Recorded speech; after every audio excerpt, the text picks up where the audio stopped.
Welcome, friends, to episode 244 of Color of Magic, your Magic Gaming podcast where we talk about all types of issues that affect gamers at and away from their gaming tables and computers. I am your host, Power Dragon, and for 244 episodes, I hope he's not burning up down in Texas as the summer starts. Brian Sonic, how's it going, dude? 244. This podcast will soon no longer be able to qualify for the cruiserweight title. That is true. Depending on what federation, it might already be over the limit. I want to say some places it was 240. Well, we had 205 for a minute, so right? Like, we were way we past definitely that. Don't qualify for the WWE cruiserweight title. Man, like we have a lot to talk about this week, right? There was Modern Horizon stuff. There was stuff breaking down on Kick. You know, we have Magic Community stuff to talk about. Like this, there's a lot. Randomly on one week where it feels like there should have been one or two pieces of news, there's a lot going on here. So definitely have a lot to look forward to this episode. But before we get into it, don't forget, you can hit us up over at Patreon at patreon.com/colormagic. And you can get a shout out just like Eternal Roxas, one of our new patrons. So thank you so much for that, friend. But let's get into our lead story here around the biggest news in Magic. If you're around social media, that's all people have been talking about these last, like 10 days, has been Modern Horizons 3. And I want to bring it up because there was all this concern around the product being one of the more expensive products we've seen. Definitely one of the more expensive Masters products even that we've seen. And people are like, the cards are cool. This is nice. The commander decks are cool, but they're all too expensive. We'll wait till they're on sale. The price is going to come down. Then I talked to a bunch of retailers over last week because the couple of spots I checked out are like, oh, okay, your pre-release is doing well. You know, whatever. Maybe it's a regional thing. So I hit up everybody else, and all but one literally said they're doing great. A bunch of them had pre-orders already sold through that they have reorders coming in for this week already. So it's just, this thing being crazy expensive still manages to sell. I mean, right now, booster boxes are like $250, on TCG Player.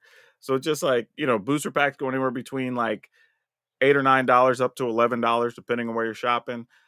Obviously, the collector's editions, boosters and the collector's editions of the commander decks are insane. Like, I believe I saw one of the Eldrazi ones of the collector ones going for like $400.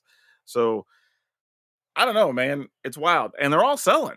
Yeah, and the thing is, two things can be true. It can be too expensive and still sell out because Modern is the home of the whales. You can't play Modern cheaply by any stretch of the imagination. So that is where the people who know they're going to have to drop coin are going to drop coin.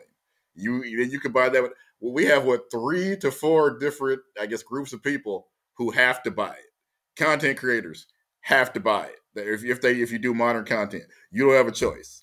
If you're going to play in any Modern events, you have to buy it. Sure. You have no choice.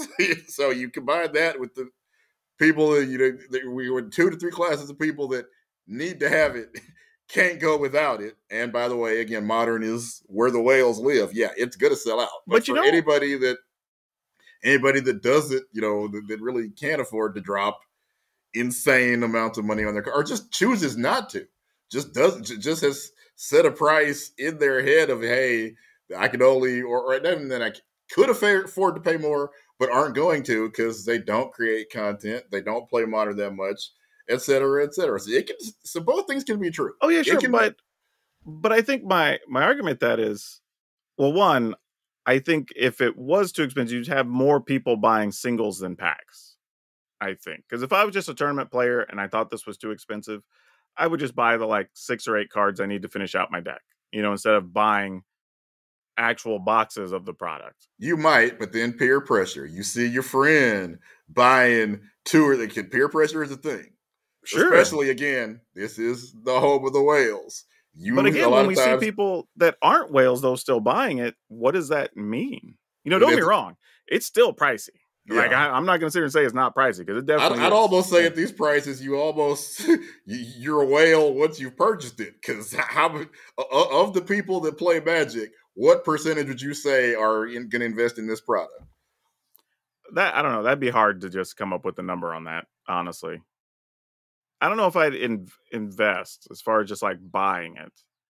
Because I feel like I've already seen more people buying it than I thought would buy it. at the price. Well, do you know roughly what percentage of people play Modern? Like, it's probably what I'm going to guess. That's for around 15-20%. Maybe, It's but there's totally also but a lot of stuff is also selling to Commander players. You know, also true. there's a lot of that too. And Commander is its own. It's its own universe where the majority of the people that are playing it are, in theory, playing it not competitively, yet still feel the need to pay exorbitant amounts for cards. That's the whole thing where, and it's kind of wild, because I try to compare it to other things. We talked about off the air where you look at cars as an example. Like, there was a point where the idea of getting a Tesla was too crazy. Right now, it's all right. Now they made enough and they have different models, and it's like, all right, it's still expensive, but a lot of people can at least see themselves eventually getting a Tesla. And also, depending on where you live, you have to have a car. Unless you live someplace that has great, for example, the suburb I'm in, there is zero public transportation. Now, I got to have a Tesla, but I got to have four-wheel transportation of some type to get me and the family from point A. I fortunately live in a place where there is public transit now. Yeah. But I also see a lot of Teslas, though, so it's whatever. Okay. Magic cards are magic cards. Again, unless you fall into one of the groups of people that I mentioned, you ain't got to have them. You'd like to have them, but you ain't got to have them unless it's some form of your job. Oh, I also forgot scalpers. Oh, yeah. I would say I said scalpers. That has a negative connotation. I get what you're saying, though. People that are reselling and people who are going to invest and sell it either right away if they can flip it or sell it a year or two down the road. So that's four groups of people where it's their job to play Magic, and this will probably be the most profitable set for them. Sure, but I think this kind of reinforces a thing that we've touched on a few times in the past, is that people say they want stuff cheaper, right? And we've talked about this before. Even when I was at Wizard, I had these discussions that people want cards to be cheaper, they want to build decks cheaper, but then they also want their stuff to have value and be able to resell it and whatever. And to Wizards' credit, they're trying to make that happen by reprinting more things and then have like the numbered inserts and things like that are always worth like way more money, right? So you can have a $500 version and you can have a $2 version. And again, because we're going to have this, obviously you'll be seeing this on YouTube. For those of you, that are falling into either of those categories, please let us know. Because I didn't ask for more expensive cards. But I know, like you said, some people obviously have. So let us know. Well, I think also we see the habits when people are buying packs, though, right? When they look at something like this and say, oh, well, this is full of $20, $30, $40 cards. Like, they're going to rush out and spend the $250 in a box. Right? But if this had been a bunch of stuff that was good and playable, but just $5 to $10 cards, they're not going to want to pay that price. We saw the same thing with Thunder Junction, right? It's loaded with cards that are still going for $20 plus each. People bought the crap out of it. We had another playable set that, when they don't have the $20 cards or whatever, people are like, no, well, there's no reason to open this for draft because there's no value, right? So we say one thing and we have a behavior that does something as a community. But do we have not as individuals? Obviously, that's the thing, though. Do we have some proof that these two people are coming out of the same group? Because I guess I never asked anybody for more expensive cards. No, that's what I'm saying. As a community, this is the behavior that's happening. Now, there are people. There's always going to be individuals that don't agree and have different buying habits. I mean, I'm the same way. Like we talked about off the air with cell phones, right? You're never going to catch me buying the top end, special $1,500 iPhone or whatever. Like or $1,200 iPhone. Just not going to be a thing for me. If I really want, I don't even want an iPhone, but if I did, I'd probably just get like the $700 version. Because I agree with you. I've seen people saying they want cheap cards. I've also seen people saying they want, the value. I have no way to determine whether those are the same people or not. I hear you. Sometimes that is the same person. I can say for sure because I've experienced it both in my store and at Wizards. Now, not often are they the same, but some amount of them are the same people. But also Wizards has to appease all those people, right? Like you have the people asking for cheaper cards. You also have the people asking for more value in a booster pack. And like they've got to find a way to meet both of those goals. Because like ultimately at the top, they don't really care unless things are just selling, right? Like you do whatever you got to do to make the thing sell, and we see the numbers come through the register, right? That's all they care about. So yeah, for the stockholders, it's obviously not too expensive. Or for people who are buying it for investment, obviously not too expensive. I think if you just are looking at this as a hobby, then yeah, we probably are going toward the realm of too expensive, because you're gonna price it to a point where, hey, why wouldn't I just go play Lorcana, Flesh and Blood, or literally anything else, because you won't be able to afford to buy these cards anymore.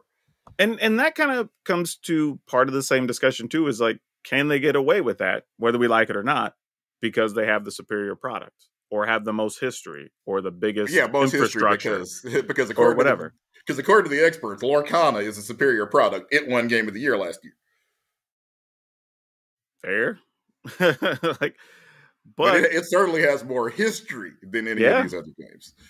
I mean, it's a tough one. Like, because like I said, also you couldn't get Lorcana when it first launched. Well, so there's also that you do have to, no matter how good the product is, you had to be able to purchase it. Yeah, see Star Wars right now, right? They literally like they were excited to tell people there was a restock, and for most stores it was 1 to 3 boxes. Yeah, like that. So I actually know a couple of stores that passed on even taking them because they're like, it creates more headaches for me to just have 1 box than it does for me to have 0. So I'd rather just not even have the 1 box. And I was like, mentioned, man, that's relatable. I've been there. We talked about this in the pre-show. It isn't even necessarily the company's fault, because they were part of the whole. Oh, sure. They were part of the whole Saudi Arabian sports / board game washing empire, and that deal fell apart. So now, anytime you have an ownership change in the middle of launching a product, you're going to have more importantly, multiple headaches. With the changeover, their company got straddled with a very large amount of debt. Yeah. And that's what really hurts.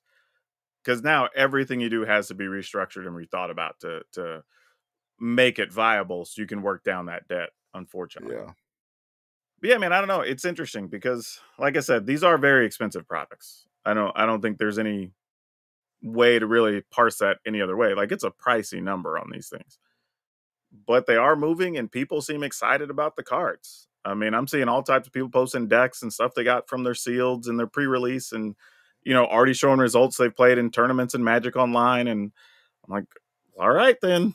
I mean, the people who get paid to do the calculus have done the calculus. They've realized that a certain amount of people will buy the cards and a certain amount of people won't be able to afford to. Some people will leave, and they've already determined which numbers in both of those categories they are okay with. Yeah, I agree. But that's a good point to bring up because it does bring us into my argument here in the soapbox. And for those of you that don't know, if you don't play Magic Arena, they introduced a new thing this season with Modern Horizons 3, which they made it sound like it's going to be a test thing that they're running. So I'd assume we're going to run it through the end of the year, get 6-7 months worth of data and then decide how you feel about it. But it's basically the equivalent of if you go to a Magic Con or a Command Fest or whatever now, or actually many Magic events and conventions, they have a prize wall now. So you play in events, depending on, you get some amount for participating, get some amount for how well you do. And then you take your tickets or points or however they decide to do it at that event to the prize wall, you cash it in, and everything basically has a price on it. You get whatever you want. Which is cool, right? You don't just get given a prize, you get to collect points and you can work toward whatever bigger prizes you want. And it's everything under the sun. It's deck boxes, playmats, t-shirts, event entries, oversized cards, like you name it. Like they have all kinds of stuff. So they tried to make a version of that for Magic Arena this time, where you can cash in your tickets, you can get, different card arts, you can get booster packs, you can get there. I think there's a draft token you could buy, like all kinds of stuff. However, to unlock that, you have to give them some gems, which are basically equivalent, I think, when I did the math, to like $18 or so. $17 or $18. So the question came up in this article I read over on Wargamer, which I thought was reasonable.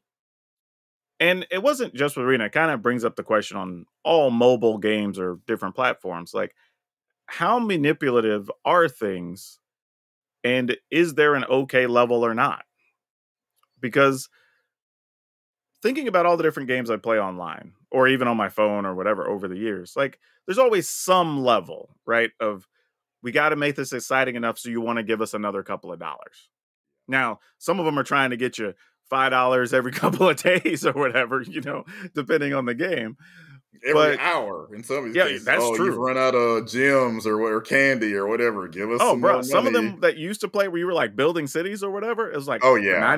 99 cents, you don't have to wait 5 hours or whatever, right? Like I'm sure people were smashing that button and giving 99 cents all day long. They were, because how much is Friday Night Magic for, and you're only there for 3 or 4 hours. Yeah, So usually you $5 to $10 depending on where you're at. exactly. Yeah. So yeah, it's basically you spent roughly the same amount of money for the entertainment to be entertained the same amount of time. Yeah, so I think what I started thinking about is, do I view this new system as manipulative? And I feel like on some level, all sales things are kind of manipulative. Well, yeah, because they are trying to get you, and that includes us asking you to contribute to our Patreon. We are attempting Yeah.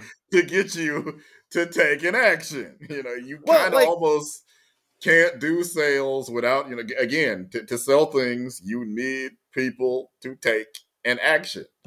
now, okay, I'm going to tell people something they don't know about me probably, but I went to school for commercial art and advertising initially. And with that, we had to take some psychology courses and understand different ad production or whatever. And some of the stuff we learned that they teach you is very, very manipulative. Like everything from literally the colors chosen for like McDonald's are designed to make you feel slightly hungrier. Like the shape of the M came about when they started. They were going to plan to start doing like children's stuff because the shape of other things. Like I I was do. thinking that. I'm like, no, it's Being just real though, me. like this is That's legit. totally. I'm the only one that. No, okay. I thought boobies. I absolutely Dude, for thought real. boobies. The way the color choices of logos, trying to relate to the business and give you a certain feel, Now I especially got to ask that's why myself why I like McDonald's so much. yep. Yeah, just excuse me. I need a moment. But that's why you're at like so many of them are done in blue because blue's supposed to be trustworthy and friendly and and it's soft and whatever, right? So and I think I told you like the Got Milk ads. This is the one that blew me away. For Yeah. okay, for those you don't know, if you're not as old as we are, like there was a point in time where they were trying to push the dairy industry because it was struggling or whatever, and there was a whole campaign run by them and the government, whatever, to get people to drink more milk. So they had a whole series of celebrities and people with fancy jobs or whatever that had these milk mustaches, and it was just big letters that said "Got Milk" in the ads. Well, what I found out as part of these courses was that they even went in at times, even back then, and would touch up the photos to change the dilation of the pupils on the different people because there's a certain thing your eyes do when you're more attracted to somebody. And one of the people they used for that campaign, you started talking about manipulation. I remember the ad. One of them was former Miss America, Vanessa Williams. I knew I was being manipulated when I saw that ad, but it's Vanessa Williams. I was basically okay with it. Yep. Yeah, Vanessa Williams for a minute. She was Holly Berry before Holly Berry for a lot of people. Right. But yeah, so I look at this and think, okay, there obviously is, you're trying to get people on the FOMO, right? Of we're going to give you these tickets and stuff, but to cash them in, and if you don't want to lose them, you're going to have to give us this $17 so you can come spend all these points. And part of me is like, okay, if I feel like I'm getting $17 worth of stuff out of it, okay, you got me to spend $17, but it wasn't like I didn't get something for it. So, I mean, I guess.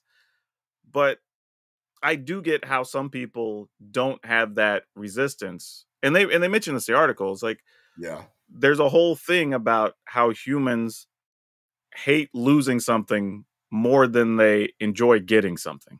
And by the way, if you want to read the article, and I recommend that you do if you're interested in Magic type stuff and you're here, so clearly you are. It's on wargamer.com, and the headline is MTG Arena's latest update takes monetization too far. Written by Timothy Linward. I hope I pronounced that correctly. Yeah. But yeah, it's however you feel about this, it's an article worth reading. Oh yeah, it's at least well written, Yep. and I don't think it's wrong in anything that it's saying.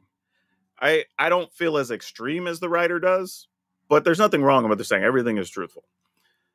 And that's the part I'm kind of looking at. Like, how much should a company, Wizards or otherwise, be allowed to play with that FOMO or fear of loss And to get you to have an I activity? don't know if there's anything on the books.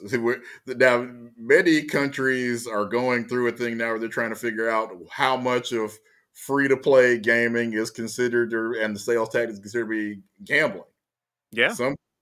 That's EA especially is coming under fire for the tactics they use to get you to buy more Ultimate Team cards and some of the same tactics. Because again, NBA 2K at one point had, I think, like slot machines They and did. I wheels. remember seeing that on somebody's It was YouTube channel. it was bad. Whoever reviewed it for, I want to say, Kotaku that year said it was impossible to review as a video game. It could really only be processed and reviewed as if you were reviewing a new slot machine Yep. or gambling platform, because that's what it felt like. But I will say this kind of conversely, though, using Marvel Snap, another successful mobile game, as an example, that I've told people before, and we've talked about this here. If you're playing a mobile game, you're either going to give them money or you're going to give them time, right? You got to give them one or the other, or it's just not going to be successful. Every time we've seen something where they tried to make it lesser of both, they ended up not being as successful as most of the other games. In this case, when I'm playing Marvel Snap, I actually wish they had a paid option. Because they've gone the other route and said, okay, they're building their whole system around your time, right? They want you in there grinding, working the ladder, getting the random chest, all this stuff, or, giving you something once a week that you can guaranteed buy or whatever to try to get certain cards. And I'm just like, man, if you just had like, hey, I can give you $50 and I can just have all the stuff from the last update, maybe not even current season, but let me buy everything from the last season so I'm at least caught up. I'd be back in there playing with everybody. But me knowing that, like, I'm gonna have to go in and probably have to grind like 50 hours to get like the one thing I want or whatever. It's like, I'm valuing my time more than my money in that scenario. Yeah. So it's like, is it manipulative in a different way? Maybe. Absolutely. But a lot of people would look at that and say, oh yeah, but it's free, so it doesn't matter. It's like, well, because no, their belief is that if you spend enough time, you're going to eventually give them some money, because as you mentioned, sometimes you'll just say, hey, let me buy this kind of random thing where I might get the card I want just because I'm tired of grinding, Yep. Well, and even if you that, buy enough, sometimes you get lucky and you get the cards you were trying to grind for. Even beyond that, though, it dominates your entertainment space, right? So you're putting more time into that, so you become more invested in that particular product. Which, you're again, thinking, oh, it's only 2 minutes. It's only 2 minutes, and it's 3 a.m. and you need to go sleep. Yeah, it's a different way to go about it. And I'm not saying they're bad people for doing it. It's just the time half versus again, being a the money free-to-play half. game has to make its money in some fashion. That's true of Snap, true of Arena. Now, I think what probably is, I don't know, well, everything is up for debate, but I think more people than me have already called Arena's current scheme one of the greedier schemes, for lack of a better term. Yeah, and like I said, I'm still on the fence on that, on how much greedier it is, because I mean, depending on who you talk if you to about compare it to other industry leaders, sure, the features for example, Hearthstone allows you to take a card that if you don't want it, let's say it's an epic card, but it's a dragon. I never play dragons. I can disintegrate that card, grind it into a whole bunch of dust. I could make, depending on what kind of decks I build, but the other 3 or part of 4 that other is too, decks though, off of that one card. When I played Hearthstone, I didn't have as many free things just being given to me either. So like, what is that? I don't. How much does Magic give you free that is actually? I know they give you, for example, they give you a lot of art styles. I'm somebody that's not. No, but they also give you a lot of free gold that results in packs. Pretty much, you can get a pack a day or whatever. Packs. You still don't necessarily get the cards you want. Sure. But I'm just saying there's still other things, because they're also letting you get the wild cards on the wheel from opening the packs and stuff like that. So yeah, but at the end of none of those transactions did you actually, like we talked about with Marvel Snap, you can do all the transactions and still not get the card you actually need to finish your deck. Well, no, you do, because you actually get the wild cards. Like, you can literally just spin the wild card to get the thing. Now, if you get a card you don't want, you can't change it, and that's a different system. But but again, also that's another thing. We're like, okay, this is a thing where they're even more predatory than EA, which is hard to do. Well, I'll say old EA. Madden Ultimate Team and the other games used to let you, because it's a card game. If I had, Emmitt Smith and you wanted Emmitt Smith because you're a Cowboy fan, I could trade you my Emmitt Smith for your LaDainian Tomlinson. Yeah. I can't trade cards in Arena. Sure. Because that's less money I would spend. So that's another example of comparing it. But again, it's how everybody designs their systems, because I think you're either going to get wild cards or you're going to get trading, but you're not going to get both. It's kind of like Magic Online. You can trade all your stuff, but you're not going to really have wild cards to just craft things. So like that's just a straight up paid system to get your stuff. But yeah, it's interesting because like for me personally, I'm really just saying like how much do I feel this like $17-18 makes me feel manipulated. And problem is, it's hard for us to evaluate because, like, we can write off on our taxes at the end of the year. Oh, I'm just saying, like in any game, like we could say it's Teamfight Tactics or whatever it is, because I buy sometimes their equivalent of their mastery. You can pass write that off at the end of the year. IRS isn't going to check to see which video game you actually played. They don't have I the don't. knowledge. I don't make any content with TFT, so I don't write that off. That's an actual just but like. But I'm betting you could because if I wanted to risk it, yes, I probably could. I'm guessing your average IRS agent can't tell the difference between Magic and Teamfight. Sure, but I'm just saying I don't. So I'm using that as an example because I'm not, a content creator in that space writing that off. And then on the other hand, I do content for various different games. So yeah, I can write it off and have no issue with it. Yeah. And I feel like I still spend it because it's just like, all right, it's going toward making the game that I play, a couple hours a week or whatever. I am getting some amount of like new avatars and different things, it's like, okay. And even if you don't write it off, you've learned a thing, you have a new topic you can talk about. You are able to get a benefit that the average person on the street can't get from buying that card. As am I. It's interesting. Like, I think it's manipulative in the literal sense of, people are going to have a hard time. Well, some amount of people will have a hard time saying no. But like for dollars, effort, what you get for your money, it's fine. Like it's not great. It's not bad. It's literally just fine.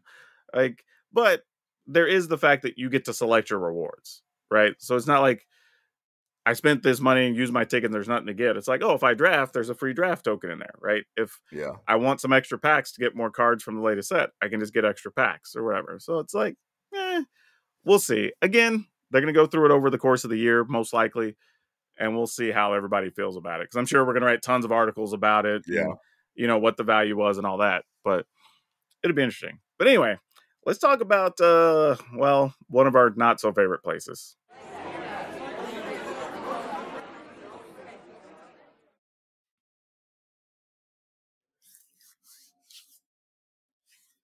I'm curious, which thing are we at now? The NickMercs story.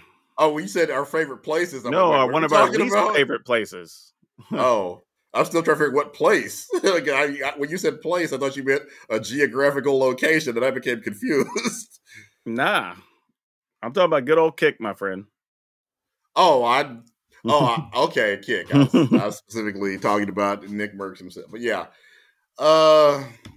Remember, I'm trying to remember exactly what NickMercs said the last time we were ready to cancel him. I remember something ridiculous. I can't remember whether it was transphobic, racist, or both last time. But in any case, last time he was involved in the controversy, people were telling us, "Oh no, he's a good guy. He's not, he's not a bigot. He's a good." No, this time he went full on transphobic rant. Didn't even have. I think somebody maybe said something in his chat. Because he could have ignored it.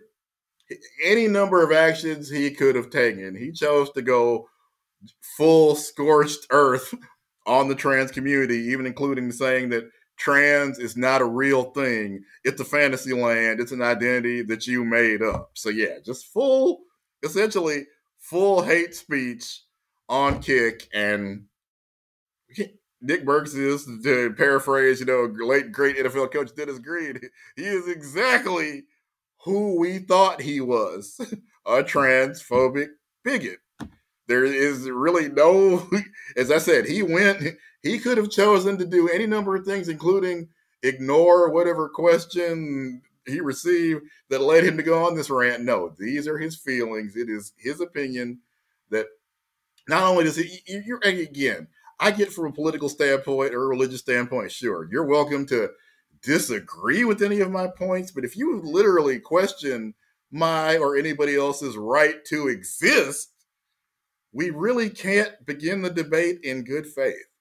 So when you start by saying an entire community of people does not exist, as if they were as if they were, a dragon or some of the fictional creatures we talk about in Magic all day. You have lost any opportunity to have any kind of really substantial, good faith debate. That's where we are with NickMercs, and despite all the pleas and the questions of any of the people who defended him last time around, like, no, he is exactly the terrible person that we believed him to be the last time he went on a hateful rant.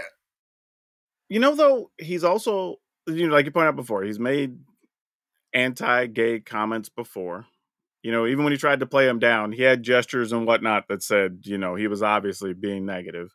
There was an issue previously where I think Call of Duty took down one of his skins or something off their game because, again, he had another outburst of some stupidity. So it's just like, this becomes a track record after a point. Exactly. Right? Like, even if, because don't get me wrong, like at some point, one of these days, we're coming up on 250 episodes. Like, there will be a thing, one of us will slip up and say something and be like, that's not what we meant. We'll correct ourselves, whatever. Yeah. But we also have 250 episodes where that was not the case. You know what I mean? Like, right. When you constantly have people coming for you and you're constantly responding with more negative things to the point that other companies that work with you are no longer willing to work with you because you're building up a history. Well, now when you say something, you don't get the benefit of the doubt.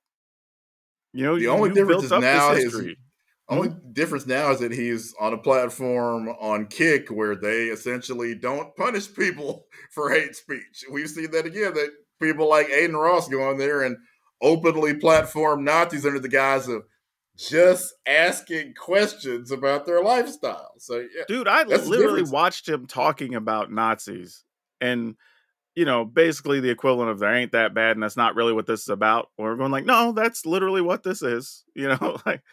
So it's like, bruh, come on. What are we doing? And that's, we talk about reputation. That's the reputation Kick is getting, is the platform that is willing to engage with the dregs of humanity, as it were. And that's the tough part because, again, we talked about they were doing some things that could have been positive, right? They could have helped some creators and could have changed the industry a little bit. But the problem is when you have people like this that are streaming on your platform, you're basically making your headliners and there's no repercussions, no punishment. And that trickles down to their audience. Yeah, then if I go over there to do any work, well, then now I know these are the people floating around that eventually see my content or come end up in my chat or whatever. And like, I don't want to sign up for those headaches. Right. So I'm just not going to do it.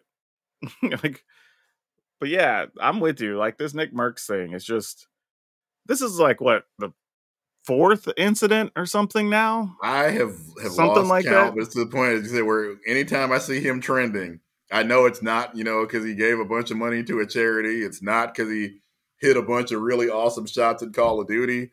It's because he has done something horrible or said something horrible. Yep, and don't get me wrong. Somebody can be really nice and do nice things and then say some ridiculous messed up stuff. Mm-hmm.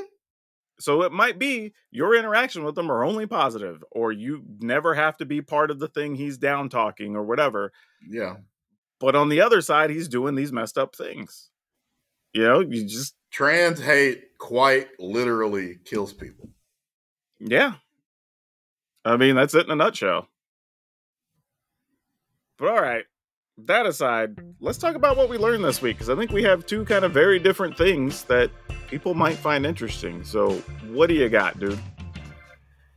Summer Game Fest, or as it's turning into we have E3 at home, was this past week. And lo and behold, it's running into some of the same problems that E3 ran into, which, okay, you have a show, in theory, to showcase hot new video games, but Nintendo's not going to come. They do their own show. Microsoft and Sony aren't going to come because they also do their own shows because their brands are big enough to allow them to do that, to the point where before Summer Game Fest even took off, Jeff Keighley kind of in his press before the event, hey, we don't have any huge reveals. Okay, what am I watching this for? If you're telling me before it starts, imagine if you go to watch a movie and there's somebody standing outside before you would go in to tell you, hey, the acting's not that great.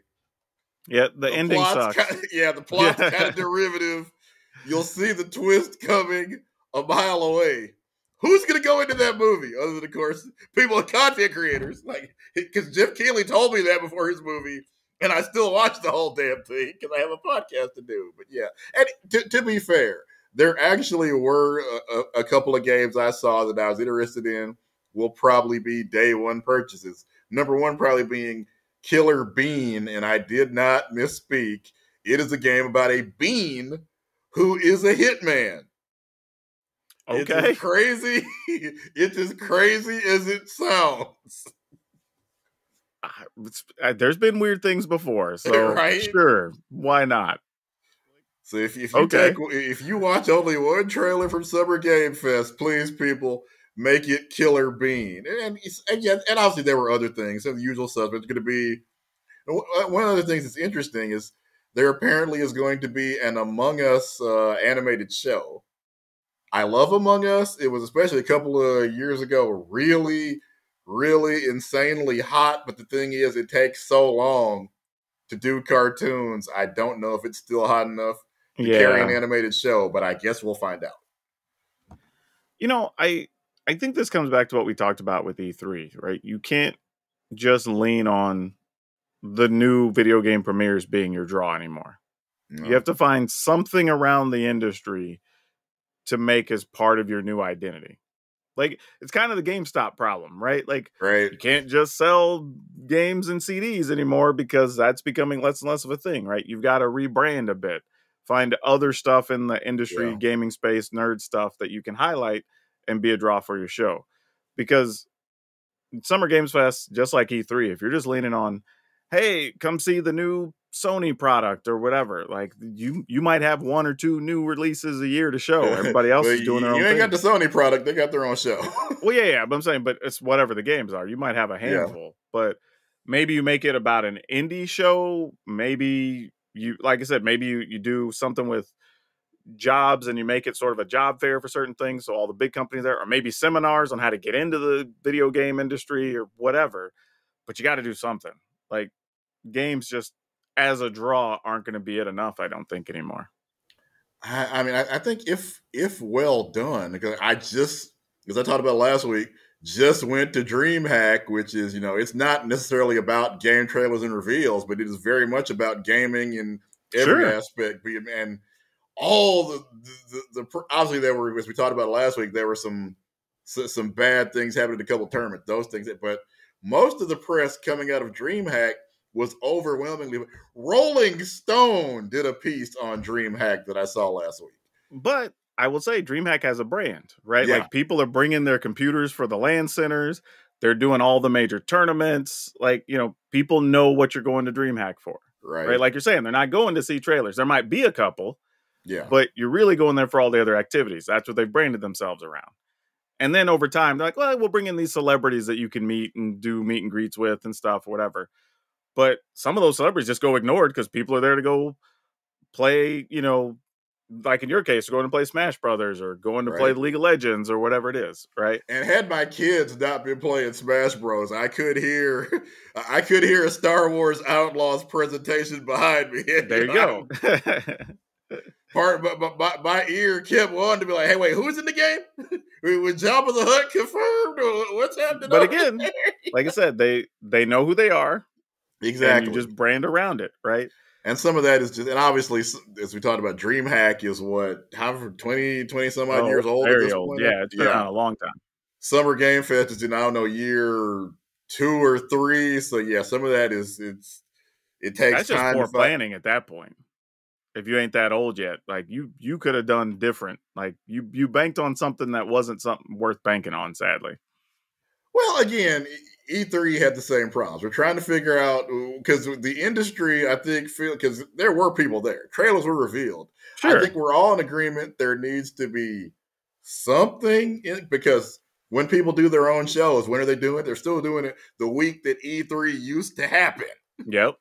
So it's obvious that people have an appetite for new video game content the first week of June. we're all accustomed to it, because I don't think Nintendo had anything, but I think everybody else, that was really when the Ubisoft, Microsoft, they all had shows last week at the time E3 would have been. And they started doing it while E3 still existed. So there's an appetite. It's just Summer Game Fest is still trying to figure things out. Fair enough. Well, we did hint, I didn't even say it, I guess we just talked about it briefly last week with Tolarian Community College getting really close to hitting 1 million subscribers.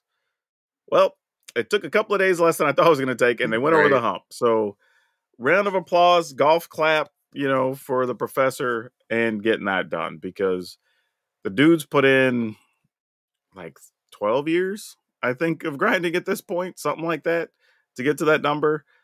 Done a ton of episodes, done a bunch of reviews, had a bunch of different guests on his channel, like done a little bit of everything. Yeah. Even dipped his toe in the water in a couple of different games and did some intro stuff for like Pokemon and I think maybe a Lorcana thing, a couple of different things along the way. So yeah, the dude's done it a few different ways and raised a lot of money for some good, causes along the way too. So, credit where it's due. I mean, agree with them, disagree with them, like that style of content or not, like the dude's put in the work and he has earned it. So, and I was gonna say he does, he does do some of the harder topics too, in terms of, like, as we talked about, do cards cost too much? Is this product worth your money? So as we talked about, there is space to grow with just, again, all kinds of content. Yeah, but 1 million, man, I believe that makes him the first predominantly Magic channel that has reached 1 million subscribers. So, and I don't think anybody else is even close, are they? You've got Game Nights, I believe. I'm gonna look that up real quick, but I think they're at like 700,000. Okay, I think is the number. Let's see. And I don't know what their subscriber grind is per month, but I'm assuming that's probably still at least a few months. They're at 711K right now. Okay, with the Command Zone. So, and there's a few others that are in the like couple 100,000, 500,000 kind of in that range. And there's some up and comers that hit 100,000 really fast, so they could get to 1 million sooner.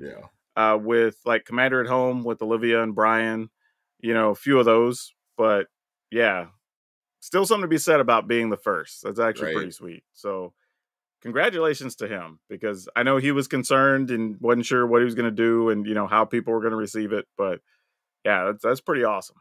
I don't know if I'll ever have 1 billion of anything, but 1 million subscribers, that's a pretty big achievement. But a couple of quick notes we want to go over here. Magic announced that they're going to have 400 events at GenCon this year. That's a whole lot of Magic.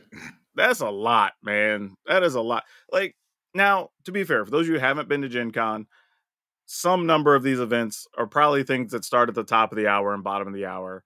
You have to have them listed so people can go buy tickets for them or whatever, the way the system works. So there's probably 100 to 200 of these that are just, if you get enough people, you run like a booster draft or something or whatever, just to make sure there's events happening. But that would still mean that there's 200 plus events that aren't those, right? That's still a lot for 4 days worth of gaming. And that's just the Magic stuff. So, I mean, the amount of gaming you can get, it's really just how much sleep you feel like you can get by on at Gen Con. Oh, yeah. Yeah. And for those of you who haven't been to Gen Con, it's literally just 24 hours of gaming. Like, I have literally been there in the morning, run demos, went to grab something to eat, ran tournaments all night. On the way back to my hotel room, there was a game of Werewolf that they needed one more person. So I hopped and played Werewolf for like an hour and a half. Wow. Then went to my hotel to come back to do it again the next day. Right? It's on my bucket list, to be certain. Oh, dude, there is so much. There's scavenger hunts that you can do throughout the thing at any hour of the day. Just like stuff on top of stuff on top of stuff.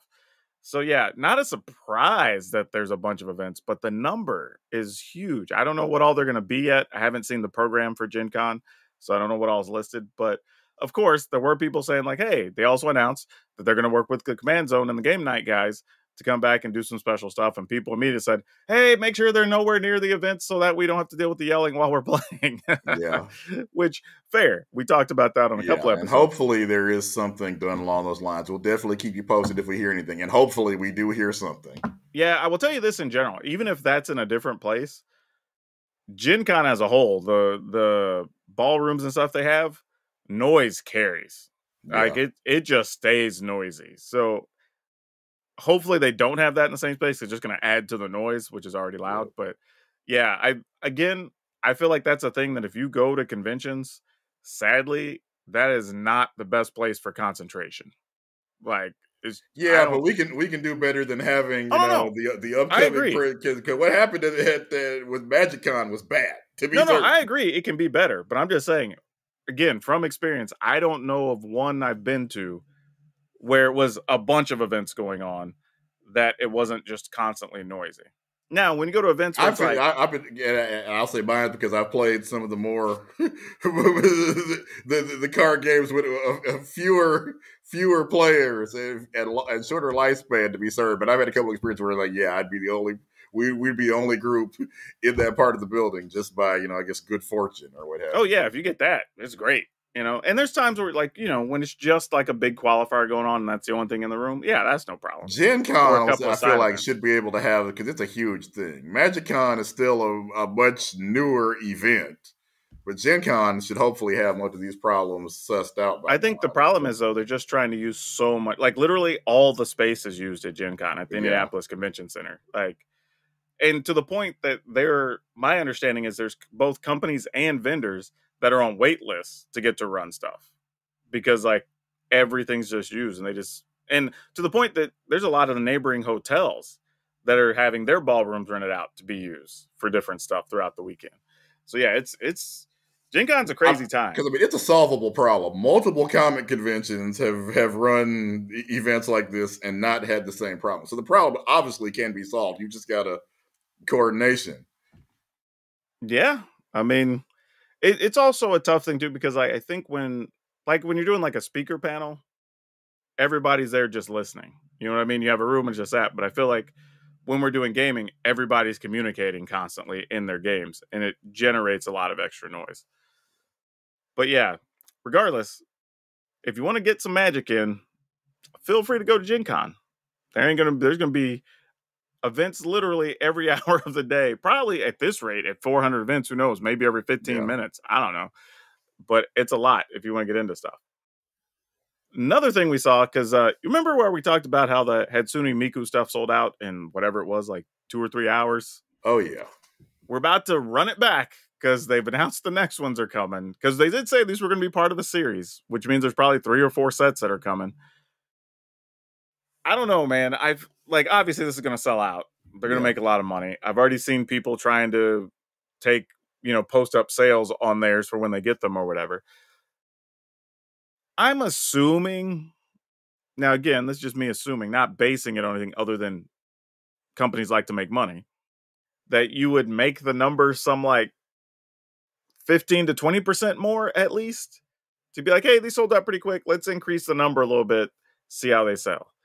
And then if they still sell out quickly, then you get the next ones, you bump it another maybe 20 or 25% till you get to the point where they start lasting at least a good half day. When you get 12 hours or so before they sell out, then I could see being a thing and okay, now this is an okay number. You still get your FOMO, but it's still long enough that people who want some could buy some. Because that would be me. It's just get the number to where people at least have time to get out of work to make a purchase. Right? That should be the number. So everybody who wants one can at least find a reasonable time to log in and attempt it. Now, if you don't, that's on you. But at least a reasonable amount of time to get in there, get yourself some. Because, man, literally, I knew it was up, and I just looked and went, yeah, I'm not going to fight the queue for that. It's whatever. People who want it more can just go have it. It just wasn't worth the fight. But yeah, I found it interesting. So yeah, if you're thinking about it, go check out the details, look them up. They're going to be on the Secret Lair site. You probably want to set a notice for when they go live because they're going to sell out very, very quickly. But that brings us to the dinner table. And we've talked about this in different ways before, but It's Pride Month, so why not?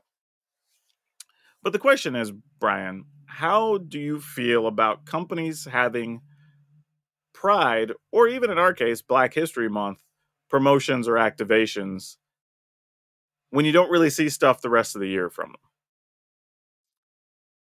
Because it feels, I kind of go two ways about it, right? Part of it for me is like, all right, are you just doing it because it's the right thing to do, so you look good and you're supporting a cause, whatever. But then the other half is a lot of times they're taking the proceeds and donating them to causes that support those things. So it's like, all right, I get they're just doing this and it's kind of a PR thing and companies got to do their thing. You know, capitalism going to capitalism. But the other part of that is you're also doing a good thing with the money that you're getting. So like, I don't know. It's hard, man. I think it's very difficult.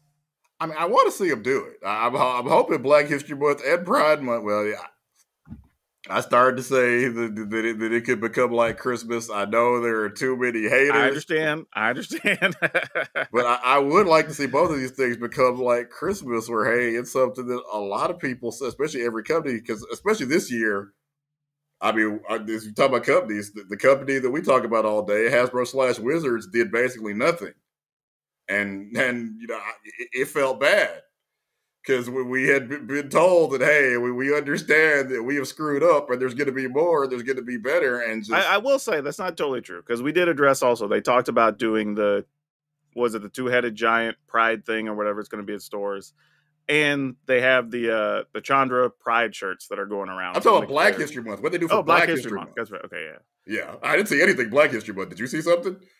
No, I think not, yeah, I don't think not this year. They did last year, I think. Yeah, and again, I'd like it to be celebrated every year. Yeah, sure. Not just in 2020, because like we talked about, if you celebrate it every other year, it looks like you did it just to check a box. And this year felt like, okay, maybe for example, the Black is Magic thing, Secret Lair, maybe they didn't have a secret lair for February, is what it made that feel like. Might have been the case, honestly.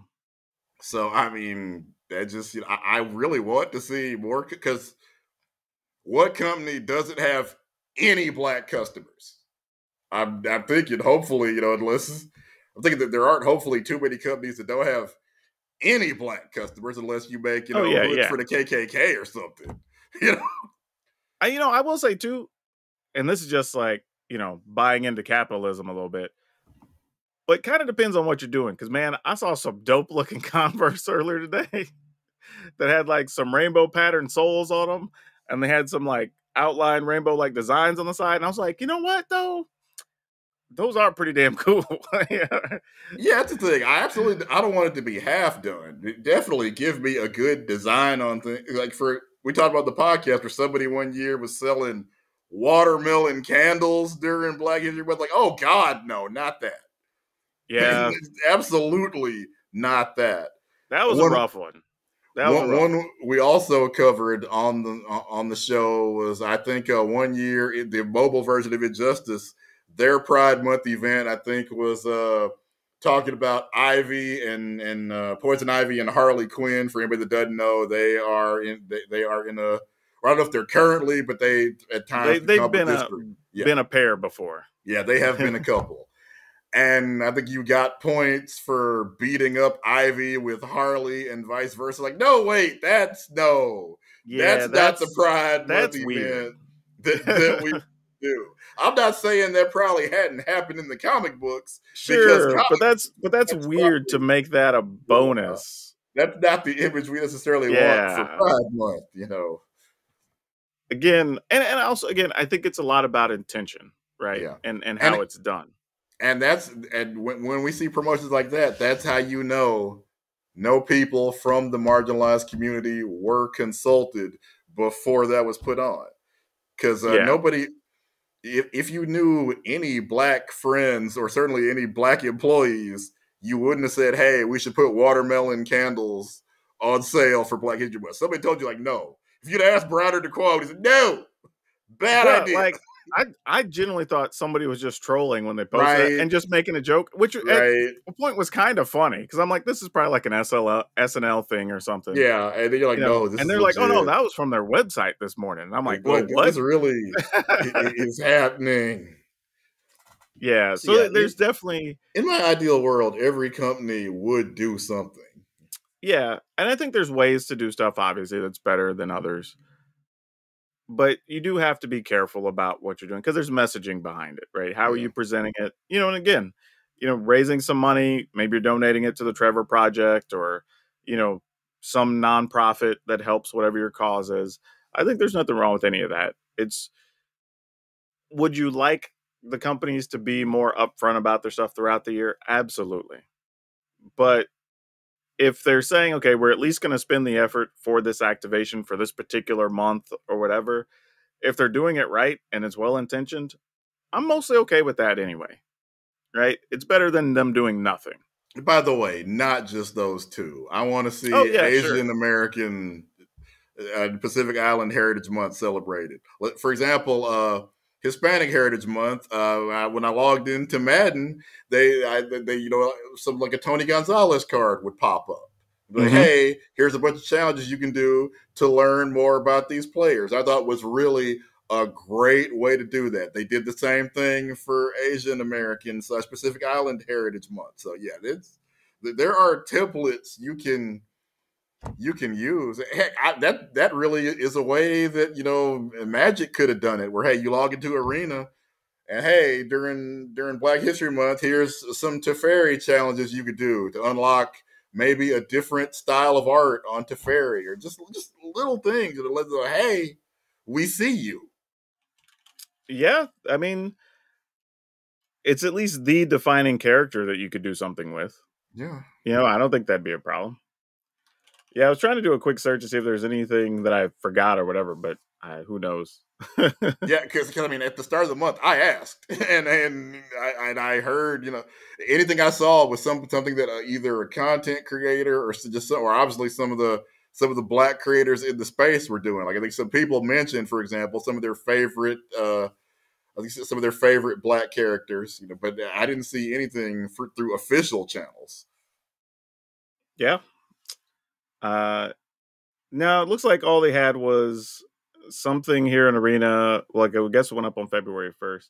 They had all their Black characters featured with like different card backs with them on it, and then they had all the different characters you could buy as avatars and things that they put up. See, So I completely missed that. that's the only thing I've seen. But we both did, and we do a Magic podcast. yeah, I mean, it's more than I thought. But still, Yeah. it wasn't publicized well at all. Because again, the people that host the Black Magic podcast knew nothing about it. I'm gonna say I don't ever even look at that. So even if you advertise it, I rarely ever look at the shop stuff. So you probably need to do something else that is just bigger, because you could But literally. if you even went to the trouble to do anything, please at least do at least advertise it. Oh, they may have even now. There's stuff right now that. Well, I mean, I can't say they did a good comes job of across advertising the it. slideshow that's on there, and I'll only occasionally realize what it's even showing me. Because one of the ways you would advertise that, I would think, would be to reach out to the people that host the Black Magic podcast. Like, it's right over the only two people. Yeah, hey, it is what it is. But why don't you tell everybody where they can find you on the social media machines? All right, I am Brian Psionic on Twitter and YouTube, doing a whole bunch of WWE 2K24 content. I'm not gonna lie to you. I am probably gonna buy, and not even probably, I'm gonna buy NCAA football 25. It's been I want to say 10, 11 years. So if you're into college football, check that out also. You can find me everywhere at Powerdragon, POWRDRAGN, and got a lot of different stuff going on for Arena right now, doing a bunch of different Magic stuff. Have some stuff coming up with some other creators I'll be working with. And if you want to get your decks featured on my channel, hop into my Discord or come drop me a line because we're doing some fun stuff. But wherever you are watching or listening, good morning, good afternoon, good evening, and good night. Please remember to take care of yourselves and your family. Remember to be awesome, and most importantly, be awesome to each other.